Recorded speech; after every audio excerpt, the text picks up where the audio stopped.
नमस्कार विद्यार्थी मित्रांनो, तर माझ्या YouTube चॅनलमध्ये मी तुमचं सहर्ष स्वागत करीत आहे. तर तुमच्यासाठी एका महत्त्वपूर्ण विषयावरती व्हिडिओ घेऊन आलो आहे, तो म्हणजे होमगार्डची नवीन 9,700 पदांकरिता भरती प्रक्रिया लवकरच सुरू होणार आहे. त्याच्यामध्ये साताराची पदभरती सध्या सुरू झालेली आहे. ही नोंदणी आहे होमगार्डसाठीची. तर ही PDF तुम्हाला माझ्या टेलिग्राम चॅनलवरती भेटून जाणार आहे. त्याच्यामध्ये तुम्हाला सगळ्या गोष्टी सांगेल, की सगळ्यात पहिलं तर होमगार्डसाठी तुम्हाला काय करायला लागेल, की नोंदणी करायला लागते. ओके, नोंदणी करायला लागेल तुम्हाला या होमगार्ड सदस्याच्या नोंदणी करायला लागेल, कर्तव्य द्यायला लागेल. तुम्हाला भत्ते दिले आहेत, तर प्रतिदिन ₹570 भत्ता दिले, कर्तव्य भत्ता आणि जेवणासाठी ₹100 भत्ता दिला जातो. प्रशिक्षण काळात ₹35 तुम्हाला खिसा भत्ता आणि ₹100 भोजन भत्ता आणि साप्ताहिक कवायतीसाठी ₹90 कवायती भत्ता दिला जातो. आता तुम्ही जर बघाल तर पहिल्यांदा तर नोंदणी करायला लागते.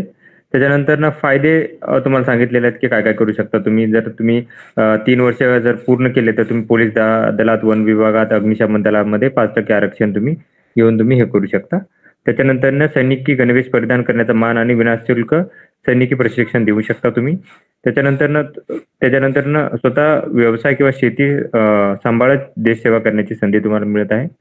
आता तुम्हाला याच्यासाठी निकष काय? तुम्ही कमीत कमी 10वी पास पाहिजे असेल. त्याच्यानंतर ना शारीरिक पात्रतामध्ये वय 20 वर्ष पूर्ण आणि 50च्या आत पाहिजे. त्याच्यानंतर उंची तुमची 162 सेंटीमीटर पाहिजे. महिलांसाठी 150 सेंटीमीटर पाहिजे. छातीसाठी जर बघितलं तर न फुगवता 67 सेंटीमीटर पाहिजे आणि फुगवल्यानंतर 5 सेंटीमीटर झाली पाहिजे. आता आवश्यक कागदपत्र कोणती लागणार तुम्हाला? रहिवासी पुरावा दाखल, आधार कार्ड, मतदान ओळखपत्र लागेल, शैक्षणिक अर्हता प्रमाणपत्र लागेल, जन्म दिनांकसाठी SSC सर्टिफिकेट लागणार आहे, शाळेत छोट्या दाखला चालेल, तांत्रिक अर्हता असेल तर त्याचं सर्टिफिकेट लागेल, ITI वगैरे गेले असेल तर. त्याच्यानंतर खाजगी नोकरी करत असाल तर एक NOC लागेल जिथून तुम्ही नोकरी करत आहे आणि 3 महिन्याच्या आतील पोलीस चारित्र्य पडताळणी प्रमाणपत्र लागणार आहे तुम्हाला लेटेस्ट. शारीरिक चाचणीमध्ये जर बघाल तुम्ही तर बघा हे 40% गुण तुम्हाला घेणे आवश्यक आहे.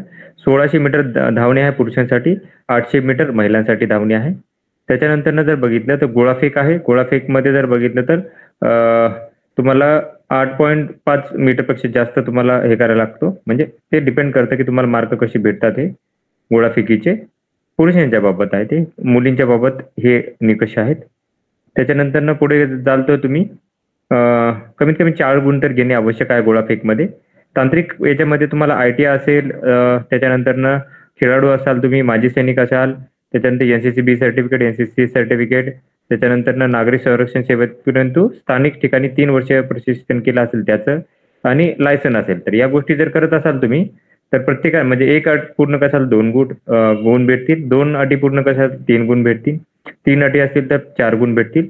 सगळ्या जर अटी पूर्ण केल्या तर तुम्हाला 10 गुण भेटणार आहेत याची. याची नोंदणीसाठी हे मी लॉगिन सांगितलेलं आहे, तिथे लॉगिन करायचं आहे तुम्ही.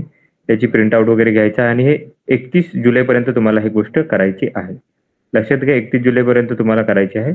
आणि हे जे आहेत, आता तुम्हाला जर पथक आहे ते तर टोटल बघू शकता. साताऱ्यासाठी वाई, भुईज, महाबळेश्वर, लोणंद, फलटण, साखरवाडी, दहिवडी, म्हसवड, वडूज, औंध, पुसेगाव, गोरेगाव, सातारा रोड, कराड, उंब्रज, कोयनानगर इथे तुम्हाला ही भरती होणार आहे.